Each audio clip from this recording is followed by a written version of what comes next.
दोस्तों, हम अपने बड़े लोगों को, बड़े बुजुर्गों को बचपन से देखते चले आ रहे हैं कि वो रोज़े रखते हैं।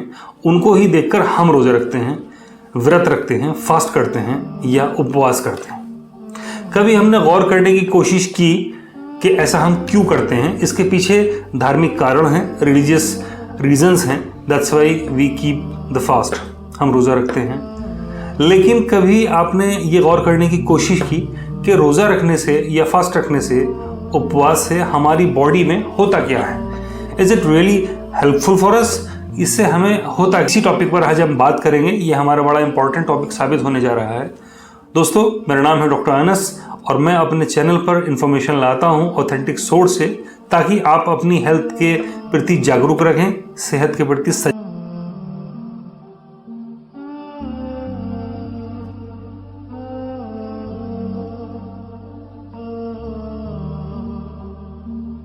रहें। दोस्तों, जब भी हम रोज़ा रखते हैं, उपवास या फास्ट रखते हैं, सबसे पहले शुरुआत के 2 रोज़ों में बॉडी में ब्लड शुगर का लेवल नीचे आने लगता है, बिकॉज हम कुछ खाते पीते नहीं हैं, जिसकी वजह से, और हमारे ब्लड से खतरनाक चीनी के असरात का जो लेवल है वो नीचे जाने लगता है। हार्ट बीट सुस्त होने लगती है और खून का दबाव कम होने लगता है, जिसकी वजह से बॉडी में वीकनेस फील होने लगती है।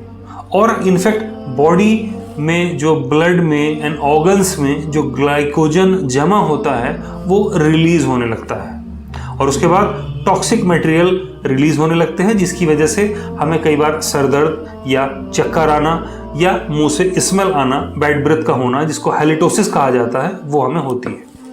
इनफैक्ट अगर आप शुरुआत में देखेंगे तो हमारी टंग पर एक किस्म की कोटिंग आती है या जबान पर मवाद जैसा फील होता है।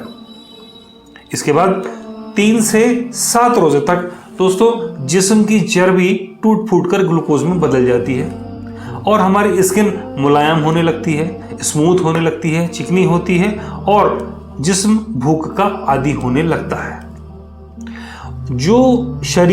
जो हमारा शरीर पूरे साल खाना खाता रहता है और इस्तेमाल करता है, बॉडी हमारी बिजी रहती है।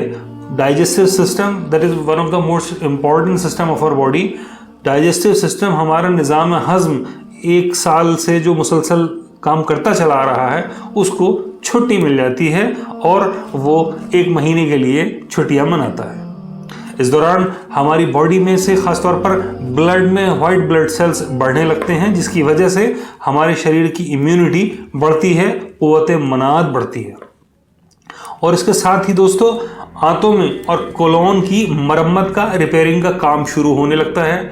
आंतों की दीवारों पर जमा हुआ जो मवाद होता है, जो टॉक्सिक मटेरियल है, वो ढीला पड़ना शुरू हो जाता है। इसके साथ ही दोस्तों 8वें से, यानी कि 1 हफ्ते के बाद 8वें से 15वें रोजे तक होता क्या है कि हमारा जिस्म चुस्त चालाक होने लगता है। हम अपने आप को मेंटली हल्का फील करते हैं, रिलैक्स्ड फील करते हैं, और इसके साथ ही बॉडी में एक एक्शन होता है जिसको हम कहते हैं फैगोसाइटोसिस, माने बॉडी अपनी डेड सेल्स को खाना शुरू कर देती है, जिसकी वजह से कई बार हमारी पुरानी बीमारियों में हमें दर्द का एहसास बढ़ जाता है, नसों में, नाड़ियों में और इनफैक्ट टांगों में खिंचाव या तनाव सा फील होता है। और ये नतीजा होता है कि आपकी इम्यूनिटी का सिस्टम, इम्यूनोमॉड्यूलेशन का प्रोसेस कंटिन्यू है। दोस्तों, अक्सर अगर ये प्रॉब्लम हो तो उसके लिए एक बहुत सिंपल सा एक हेल्थ टिप है और घरेलू इलाज है जो आप कर सकते हैं। नसों की अकड़न के इलाज के लिए आप नमक के गरारे या गार्गल कर सकते हैं। तो दोस्तों, ये बात तो थी 1 हफ्ते से लेकर आधे रमज़ान के गुजरने तक की।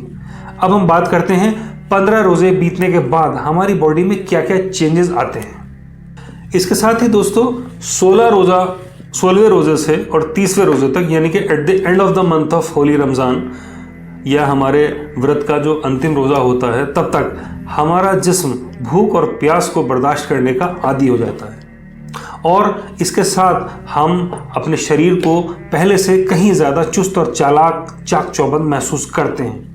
हमारी इस दौरान ज़बान साफ और सुर्ख हो चुकी होती है, और ये इस बात की दलालत करती है कि हमारी बॉडी से टॉक्सिक मटेरियल जा रहे हैं, पास हो रहे हैं और ख़त्म होते जा रहे हैं। इनफैक्ट अगर आप फील करेंगे 16 रोज़े बीतने के बाद आप अपनी सांसों में ताजगी को महसूस करेंगे, अपनी बैड ब्रेथ को आप देखेंगे कि अब ये फ्रेश में चेंज हो चुकी है, और इसके साथ ही हमारी बॉडी के सारे टॉक्सिक मटेरियल क्लीन हो चुके होते हैं, और डाइजेस्टिव सिस्टम की जो रिपेयरिंग का मैकेनिज्म है ये भी इस दौरान पूरा हो चुका होता है। और इसके साथ ही 20 रोज़ों के बाद आप देखेंगे कि दिमाग और याददाश्त तेज़ होने लगती है, अलर्टनेस में इजाफा होता है, और इसके अलावा हमारी तवज्जो करने की और सोच को मरकूज़ करने की सलाहियत में बढ़ोतरी होती है, इजाफा होता है, और बदन और रूह भरपूर अंदाज से अपने फ़राइज़ को अंजाम देने के लायक हो जाती है।